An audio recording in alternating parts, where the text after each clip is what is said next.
पर हमारे जितने भी साथी, लगभग 80-81 साथी जुड़े हुए हैं। यहाँ पर सभी को मेरा सह प्रेम जय भीम नवोदय संगम नमामि संघ का आदेश है इस पर बोलना है। और टॉपिक हमारा ये है कि जो बाबा साहब आम्बेडकर का जो मिशन था, जो सपना था, तो वो अधूरा हमारा रह जाता है। हम बहुत दिनों से इसकी बात वार्ता करते हैं, उसे कैसे पूरा किया जाए।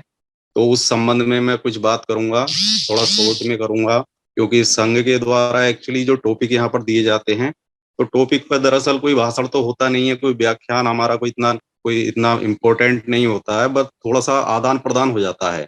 जो हमारा थोड़ा नॉलेज होती है, सूचनाएं होती हैं, उसका आदान प्रदान हो जाता है।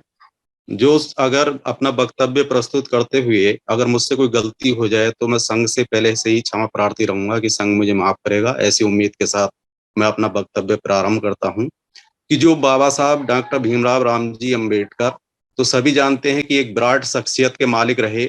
अब उनके समक्ष तो मैं अपने आप को ही कहता हूं कि उनके पैरों की धूल के बराबर, एक पार्टिकल, एक कण के बराबर हूं। तो ऐसी महान, ऐसे युग पुरुष और ऐसी विराट शख्सियत को मैं बारंबार नमन करता हूं। और सभी जानते हैं कि बाबा साहब ने अपना जीवन कितने अभावों में जिया। जो उनकी ऑटोबायोग्राफी पढ़ेंगे आप, या और जो पुस्तकें उन्होंने लिखी हैं या दूसरे राइटर्स के द्वारा जो लिखी हुई हैं, तो उनका जीवन का वृत्तांत है उसमें पढ़ने को मिलता है।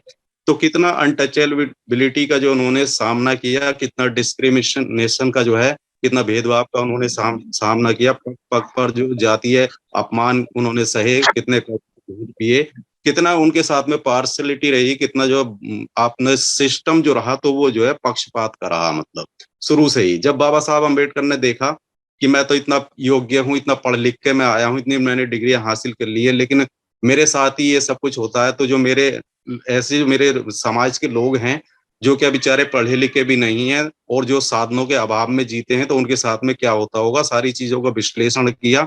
और जब बाबा साहब पढ़ के भी आए और उसके बाद में डिफेंस सेक्रेटरी का बड़ा पद होता है, उस पर भी उन्होंने काम किया, तो वहां पर भी पढ़ने के लिखने के बाद में, एक पद हासिल करने के बाद भी उन्होंने जो है वो उन्होंने देखा कि सिस्टम वैसे का तैसा ही बना हुआ है।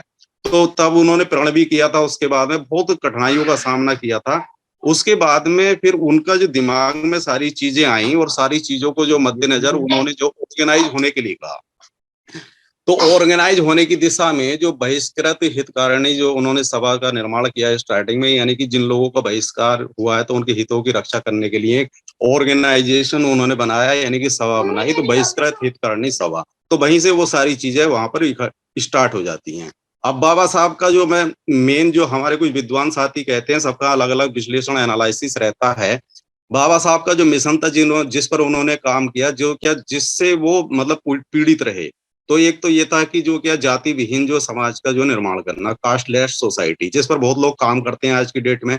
और उन्होंने जो उनका मोटिव भी बना लिया है और बहुत काम भी करते हैं, ठीक है, अच्छी बात, काम कर रहे हैं। कास्टलेस सोसाइटी की बात बाबा साहब करते थे कि भाई संविधान में जो बाबा साहब ने लिखा था, आप यहाँ पर जो समता समानता बंधुता की बात होती थी, बोले कि जब तक हमारा जो कास्टलेस सोसाइटी जो है, यहाँ पर जाति विहीन समाज जो है, उसकी स्थापना नहीं होगी, तब तक हमारा जो समाज है, यानी कि जो दबे कुचले लोग हैं, डिप्रेस्ड क्लासेस हैं, तो वो आगे नहीं बढ़ पाएंगी। वो चीज थी, मतलब जाति विहीन समाज की स्थापना। और दूसरा जो था उनका ये था कि भाई पॉलिटिक्स की बात ही, जब हम बाबा साहब की बात करते हैं तो उनके सोशल लाइफ का भी हमें अध्ययन करना चाहिए, पॉलिटिकल लाइफ का भी अध्ययन करना चाहिए, और एजुकेशनल लाइफ का भी अध्ययन करना चाहिए कि कितने उन्होंने अचीवमेंट करे, कितना समाज के लिए संघर्ष करा, और राजनीति के लिए उन्होंने क्या क्या बताया। तो दूसरा एक तो कास्टलेस सोसाइटी का हो गया, जो कि बात, यानी कि संविधान लागू होने के बाद भी 74 सालों में वो कहीं दिखाई नहीं देता। आज भी जो समाज है तो उसी से ग्रसित है, कास्ट जो जाति है तो वह पूरी तरीके से व्याप्त है। तो यह है कि जो दूसरा, जैसे कि उन्होंने पॉलिटिक्स की बात की, तो पॉलिटिक्स का तो ऐसा है कि उन्होंने बताया कि भाई विदाउट पॉलिटिक्स तो आप कुछ कर नहीं सकते हैं। उन्होंने जब उस समय की जो स्थिति थी, तो उन्होंने देखा कि भाई हमारा जो समाज है, डिप्रेस्ड क्लासेज हैं, तो बहुत ही ज्यादा पीड़ित हैं। तो उन्होंने कहा कि आपको शासक भी बनना होगा। तो उन्होंने ये कहा कि भाई आप इसे अपने दिमाग में डाल लो कि आपको शासक बनना है, अपने घर की दीवारों पे लिखवा लो कि भाई आपको इस देश का शासक बनना, शासन चलाना है।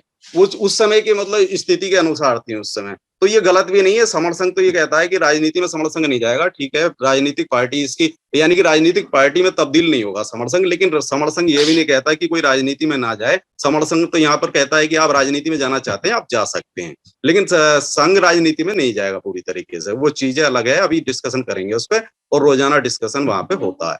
और दूसरा एक चीज है कि बाबा साहब ये कहते थे कि हमें एनलाइटिंग इंडिया बनाना है, यानी कि जो प्रबुद्ध भारत, प्रबुद्ध भारत बनाने के लिए वही चीज है। प्रबुद्ध भारत कब होगा? स्वतंत्रता जो समानता की बातें वहां पे बताई, यानी कि जो एंटी सोशल जो एक्टिविटीज थी उनको पूरी तरीके से खत्म करना था प्रबुद्ध भारत बनाने के लिए, वो सारी चीजें थी। तो वो सारी चीजें बाबा साहब ने जब एनालिसिस किया वो कहाँ से संभव है, कैसे संभव है, तो एजुकेशन से संभव है। एजुकेशन पर्टिकुलर एक व्यक्ति के विकास की बात कर लें, किसी समाज की विकास कर लें, किसी समुदाय की बात आप विकास की बात करते हैं, तो हमारा एजुकेशन से ही संभव है। वहीं से वो जो मास्टर की है, पॉलिटिक्स को तो मास्टर की बताया था, पर एजुकेशन भी मास्टर की है। विदाउट एजुकेशन जो कोई किसी का भी विकास नहीं हो सकता। तो बाबा साहब ने कहा था शिक्षित बनो और संगठित रहो और संघर्ष करो। तो ये सब उद्देश्य बाबा साहब के रहे। मिशन जो मैंने 3 चीजों को बताया ना अभी, कि कास्टलेस वाला और पॉलिटिक्स वाला और जो है प्रबुद्ध भारत वाला, उसके साथ में ये सारी अलग विद्वान अपना अपना विश्लेषण करते हैं। मैंने भी इसको पढ़ लिया, कहीं ना कहीं सुन लिया, आप जैसे विद्वानों के द्वारा सुन लिया, किताबें मैंने थोड़ी सी पढ़ ली, अभी और पढ़ूंगा थोड़ा। मेरा भी अभी ऐसा है कि जानकारी का दायरा और बढ़ेगा और मैं जीवन भर पढ़ना भी चाहता हूँ अभी। और तो थोड़ा सा मेरा कहने का मतलब ये 3 मिनट अभी मुझे मिले हुए हैं, 3 मिनट में अभी मैं इतनी ही बात करूंगा। और इतना और कहना चाहूंगा कि ये सब जैसे क्या बताया कि मिशन कैसे पूरा होगा हमारा, तो मिशन का ऐसा है ना कि जो क्या बाबा साहब ने भी ये देखा था कि ऑर्गेनाइज होना ही पड़ेगा हर हाल में। तो ये समर संघ जो है हमारा यही चीज लेके आया है। समर संघ में कुछ साधारण लोगों ने जब एनालिसिस किया तो उन्होंने ये भी देखा कि यार विदाउट, अगर हम जो ऑर्गेनाइज नहीं होते हैं, संगठित पूरी तरीके से नहीं होता, तो हम कुछ नहीं कर पाएंगे, ना शिक्षा हासिल कर सकते, ना राजनीति, और ना ही प्रबुद्ध भारत इसको बना सकते हैं। तो वो सारी चीजें यानी कि ऑर्गेनाइज होना पड़ेगा। अब ऑर्गेनाइज होने का बड़ा जबरदस्त फार्मूला समर संघ लेके आता है। भाई बाबा साहब ने तो संगठित होने के लिए कहा था, तो बहुत सारे लोगों ने हमारे जो समाज में काम करते हैं लाखों संगठन यहाँ पर बना डाले। अब आंकड़ों के अनुसार बहुत हमारे लोग आंकड़े निकाल के लाए, 29 लाख संगठन है बोले, और 4-5 लाख एक्टिवली काम कर रहे हैं, तो बहुत ज्यादा ज्यादा तादाद में है। तो बिखर गए, यानी कि संगठित होते गए, 2 के 4, 4 के 8, 8 के 16, 16 के 32, इस प्रकार से लाखों संगठन हमारे बन गए। तो समर संघ ये कहता है कि सब जो एक उसमें विलय हो जाओ ना, आप वो गुण आपके अंदर होना चाहिए विलय होने वाला। आप वो सारी चीजें पद प्रतिष्ठा नियम भी बना दिए, यानी कि वो सारी चीजों को छोड़ दो।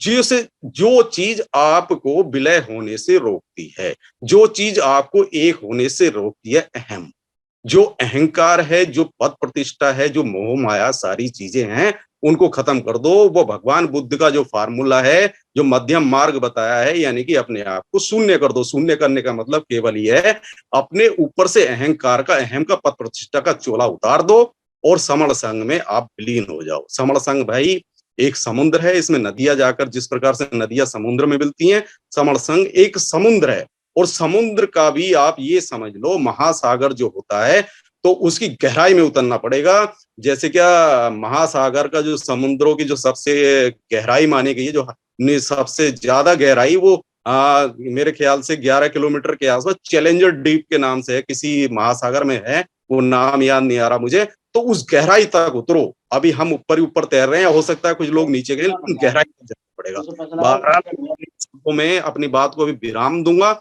बाबा साहब के मिशन को सब अपने अपने शब्दों में, यानी कि खुद एनालिसिस करें, पढ़ें और उस पर चलें, उसको प्राप्त करने की कोशिश करें।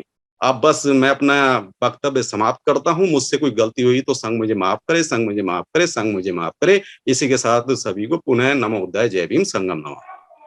बहुत बहुत